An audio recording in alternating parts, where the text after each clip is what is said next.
We've just got a headline crossing the Bloomberg, this about UK Foreign Secretary Boris Johnson. So Theresa May has accepted the resignation of Boris Johnson as Foreign Secretary. Of course, this coming through after late Sunday. We had the resignation of the Brexit Secretary David Davis and also the person below him. So we've had a double resignation on Sunday night, and now this coming through that Boris Johnson has resigned as Foreign Secretary. Vonnie, his replacement will be announced shortly, is what we're hearing. If we take a look at what sterling is doing, it's sort of paired its gains, dropping below 133.05. The support is supposed to be at 132.82 on this. We have been seeing some strength in sterling in this session so far, as markets were perhaps pricing in the fact that we could get a softer Brexit, but also that Theresa May, for now, was at least safe in her position. We did get, of course, the naming of a new Brexit secretary in the form of Dominic Raab earlier today. There were questions over whether there might be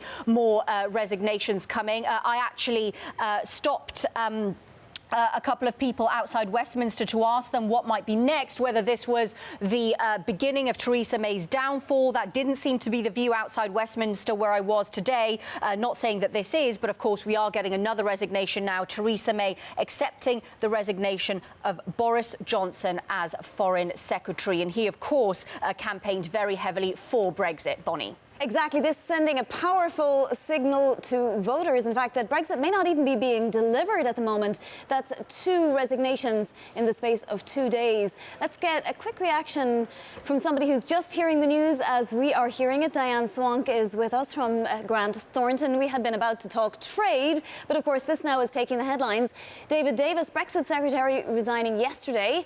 And now we have Boris Johnson, who is the face of the Leave campaign in many ways, going. What does this mean for the Brexit process? Well, again, it's just more uncertainty. I think that's one of the things the markets have been struggling with, is how much uncertainty we have. What's interesting is to see what's happened to London and to England in general, the UK in general, their economy since Brexit. They have suffered. The only thing that's been the offsetting effect has been the depreciation of their currency, which has helped their exports maintain and helped the economy stay stable, but it really has been suffering. So I think this is only a prelude. We still don't know what Brexit is, and I think unfortunately, the political uncertainty that we see in the UK now is something we're also seeing in the European Union, as many fractions start to sort of have these divisions out there. And this is what I think the real problem is that these trade wars, they're divorces, they get ugly, and they end up escalating, and we don't know where we are. You often see people doing things that just don't make sense, sort of cutting off the nose to spite the face. They think Theresa May was trying to do a soft Brexit. The idea was to still be able to trade.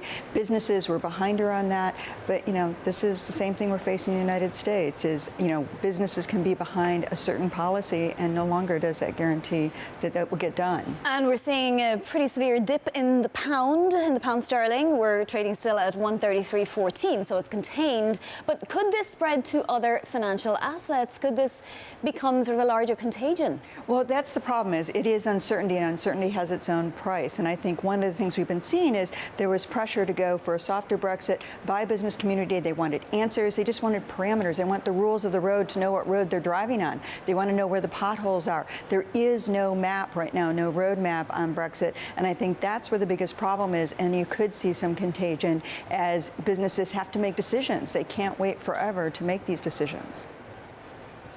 Diane, just want to bring you a couple of headlines we're getting through from the EU side of things here. So Donald Tusk saying that Brexit problems remain after Davis. You've sort of been alluding to the fact there that we've still got a lot of uncertainty.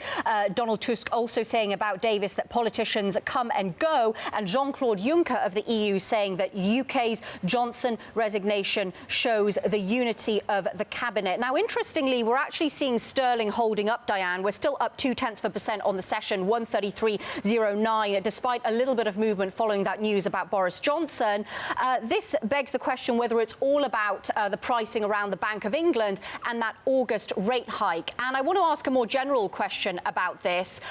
Should central banks be ignoring all the movements in politics that we're getting, not just in the UK, but also in the US? Oh, that's a great question. And clearly, Chairman Powell addressed it rather evasively in his press conference, saying, listen, right now the trade tariffs and the trade tensions are not showing up in the overall economic statistics. Of course, they show up with a lag and they're corrosive over time. I think the problem for the central banks is they have to be very careful in how they tread. One, not to look too political, but two, they can't really react until there is something to react to. And so just the uncertainty itself, you're seeing that within the Fed presidents, which are much more independent from Washington, do not have the pressures of the administration and Congress influencing them, and they're much more outspoken about the uncertainty and what it's doing to people's plans, to individual companies' plans about their investment. Same is coming out of Europe right now. You're hearing now that uncertainty about trade with the U.S. is affecting business investment. So I think that's important, though, for central banks to sort of stay very cautious in how they talk about it, even though it is something that clearly affects the economy over time.